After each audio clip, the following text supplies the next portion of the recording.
vostro. Alzamos su corazón.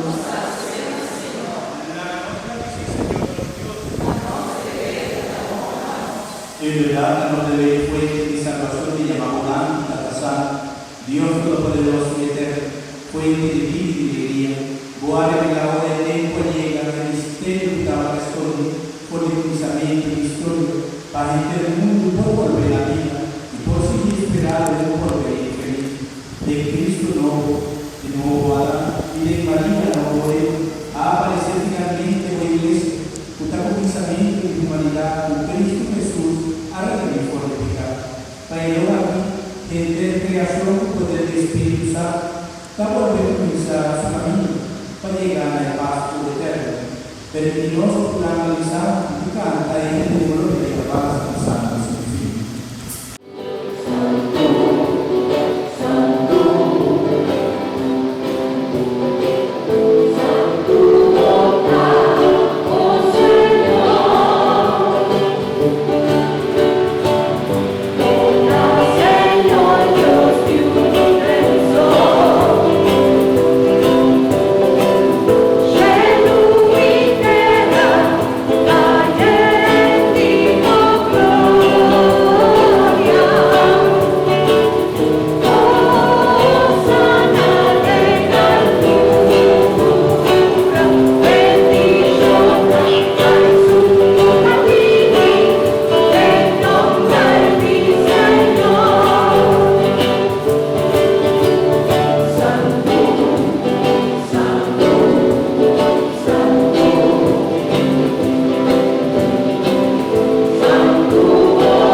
Passo a essere la colpa, quello da entregare, favore.